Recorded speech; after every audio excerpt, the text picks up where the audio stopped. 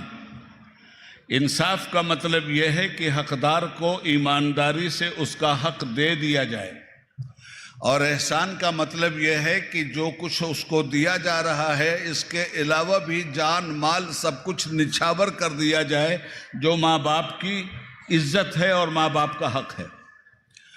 اب آگے آئیے پیغمبر نے کس طرح سے انسانیت کو زندہ کیا اور ہم کیوں جشن میلاد النبی مناتے ہیں۔ قرآن کہتا ہے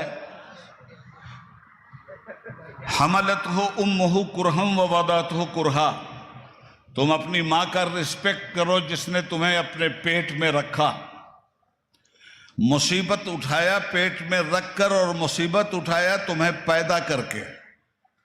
وحملہ وفصالہ 30 شہرا، اور اسے حمل کے زمانے سے لے کر دودھ چھوڑانے کے زمانے تک 30 مہینے لگ گئے۔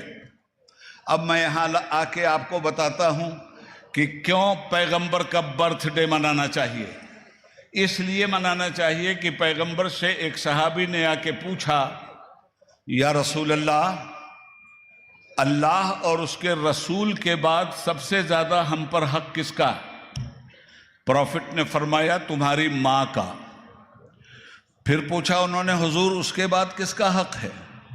فرمایا تمہاری ماں کا۔ پھر تیسری مرتبہ پوچھا اس کے بعد حضور کس کا حق ہے؟ پھر فرمایا تمہاری ماں کا۔ چوتھی مرتبہ پوچھا حضور اس کے بعد کس کا حق ہے؟ کہا تب تمہارے باپ کا۔ اب حضرات سمجھیے اس بات کو کہ ماں کا حق 3 مرتبہ کیوں بیان کیا اور باپ کا حق ایک بار کیوں بیان کیا۔ ماں کا حق 3 مرتبہ اس لیے بیان کیا کہ ایک مرتبہ ماں پریگننٹ ہوئی، اپنے پیٹ میں آپ کو 9 مہینے تک رکھ کر آپ کا بوجھ اٹھایا۔ دوسری مرتبہ ماں نے بڑی مصیبت سے آپ کو پیدا کیا۔ تیسری مرتبہ وہ دودھ پلاتی رہی 2 سال تک کنٹینیو۔ یہ ہیں اس کے 3 وہ احسانات کہ پیغمبر اسلام فرماتے ہیں کہ ماں کا حق، ماں کا حق، ماں کا حق، پھر باپ کا حق، اور ارشاد فرمایا اے دنیا جہان میں جا کر جنت کی لالچ میں لوگوں کا ہاتھ پیر پکڑنے والوں، جنت تو تمہارے گھر میں خدا نے رکھ دی ہے، تمہاری ماں کے پیر کے نیچے اللہ نے جنت رکھ دی ہے۔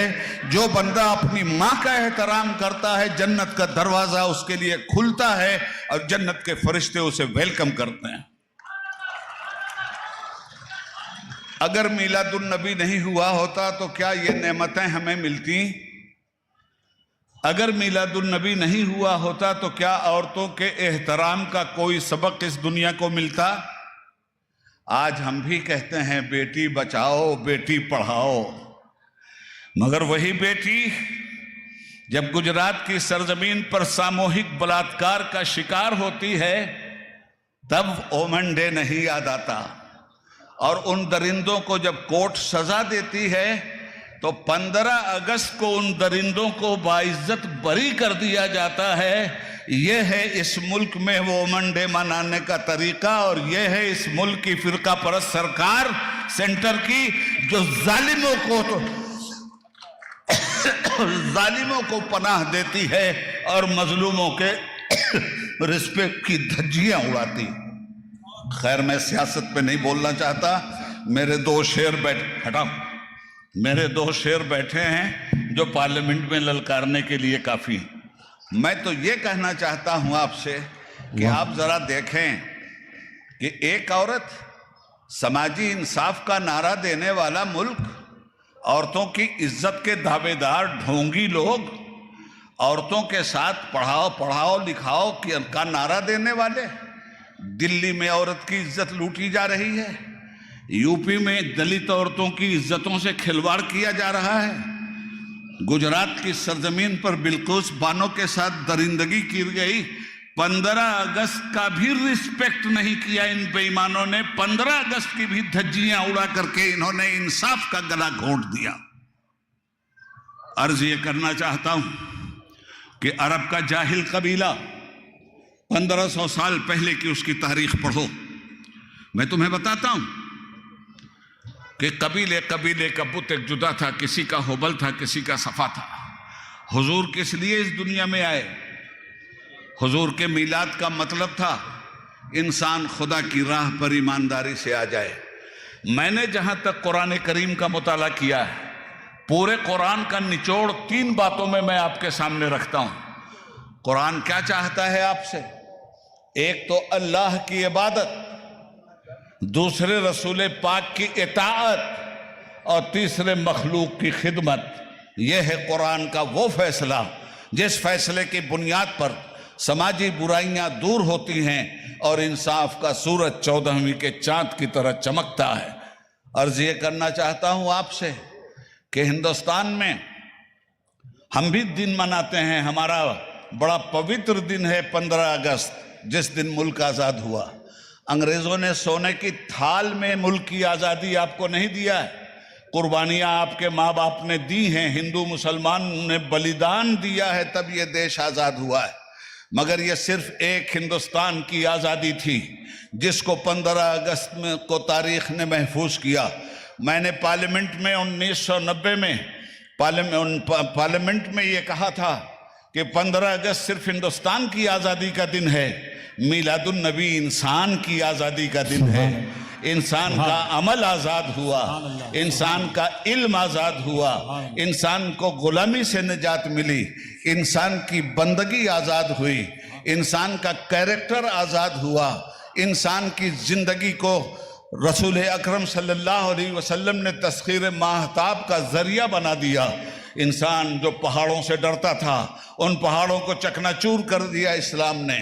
انسان جو چاند سے ڈرتا تھا، پیغمبر کی ایک انگلی نے چاند کو 2 ٹکڑے کر کے دکھلا دیا. انسان جو سورج کو اپنی زندگی کا آخری مرکز سمجھتا تھا، پیغمبر نے حضرت علی کی نماز کے لیے خدا کے حکم سے انگلی اٹھا کر اس کو واپس بلوایا. کہنا یہ چاہتا ہوں حضرات کہ آخری بات کہہ دوں، بیماری میں چل رہا ہوں، آخری بات کہہ دوں. اب انصاف، جب تک سوشل جسٹس نہیں ہوگا دنیا میں نفرت کے بادل اسی طرح چھاتے رہیں گے اور انسانیت کا خون اسی طرح پانی کی طرح بہتا رہے گا. سوشل جسٹس ضروری ہے. میں اس واقعے کو بار بار بیان کرتا ہوں. حضرت محمد صلی اللہ علیہ وآلہ وسلم نے صرف 8 دن تک اپنی ماں کا دودھ پیا ہے اور اس کے بعد انہیں دائی کے حوالے کر دیا گیا تھا. دائی ان کے گھر سے تنخواہ لے کے انہیں دودھ پلاتی تھی. سن لو غور سے، آخری بات کہہ رہا ہوں. دائی کا بیان تاریخ کے ریکارڈ پہ ہے، یہ دیومالائی کہانی نہیں ہے، یہ تاریخ کے اگتے ہوئے سورج کی روشنی ہے. دائی کہتی ہے کہ میں نے 2 سال تک حضرت محمد صلی اللہ علیہ وسلم کو دودھ پلایا، مگر انہوں نے کبھی بائیں سائیڈ سے دودھ نہیں پیا. جب بھی دودھ پیا ایک سائیڈ سے، صرف داہنی سائیڈ سے. دائی حلیمہ آنکھوں میں پوچھتی تھی، میرے بالک، ایسا بالک تو میں نے دنیا میں دیکھا ہی نہیں. بچے کا نیچر یہ ہے کہ وہ دونوں سائیڈ سے دودھ پیتا ہے. ایسا بالک تو میں نے دنیا میں نہیں دیکھا. تو قدرت کی طرف سے آواز آتی تھی، اے حلیمہ، جب ایسا دوسرا بالک ہم نے پیدا ہی نہیں کیا تو دیکھے گی کہاں؟ نعرہ تکبیر، نعرہ رسالت، نعرہ رسالت، نعرہ رسالت. سبحان ہم سوشل جسٹس کی بات کرتے ہیں پارلیمنٹ میں جا کر, ہم سوشل جسٹس کی بات کرتے ہیں حکمراں بن کر, ہم سوشل جسٹس کی بات منواتے ہیں حکومت سے اپوزیشن کے لیڈر بن کر, ہم سوشل جسٹس کی بات اس وقت کرتے ہیں جب سوشل جسٹس کی میننگ ہمارے سامنے ہوتی ہے. مگر واہ رے پیغمبر اسلام, واہ رے پیغمبر انسانیت, تم نے تو دودھ پینے کے زمانے میں دائی حلیمہ کی گود میں سماجک نیائے کا شیلا نیاس کر کے دکھلا دیا تھا. حضرت حلیمہ کہتی ہیں حضور نے کبھی دونوں سائیڈ سے دودھ نہیں پیا, سرکار سے معلوم کیا گیا تو حضور نے پیغام دیا کہ دنیا سے اگر برائیوں کا خاتمہ چاہتے ہو اور انسانیت کی بھلائی چاہتے ہو تو سماجی انصاف قائم کرو. میں نے سماجی انصاف دودھ پینے کے زمانے میں دائی حلیمہ کی گود میں قائم کیا تھا. جب میں دودھ پی رہا تھا تو میں نے دیکھا کہ اس کا بیٹا بھی دودھ پی رہا ہے. ایک سائیڈ سے میں دودھ پیتا تھا اور دوسری سائیڈ سے سماجی انصاف کرتے ہوئے حلیمہ کے بیٹے کے لیے دودھ چھوڑتا تھا. یہ پیغمبرانہ معجزہ تھا. اس لیے لوگوں, اگر چاہتے ہو کہ ہندوستان جنت نشان بنا رہے, اگر چاہتے ہو کہ اس ملک میں امن و امان رہے, اگر یہ چاہتے ہو کہ صوفی سنت آپس میں گلے مل کر ہندوستان کو آگے بڑھاتے رہیں, تو ایسی جھوٹی سیاست سے ہندوستان آگے نہیں بڑھ سکتا. جس سیاست کے پیٹ سے کرپشن نکلتا ہے ایسی سیاست ہندوستان کو چاہیے. جس سیاست کے پیٹ سے جنتا کی خدمت نکلتی ہو, انسانیت کا وقار نکلتا ہو, علم کا مینار کھڑا ہوتا ہو. بس انہی جملوں کے ساتھ میں آپ سے گزارش کروں گا کہ ایک بنو, نیک بنو, اتحاد پیدا کرو, ملک کو بھی طاقت دو اور اپنے سماج کو بھی. خدا حافظ.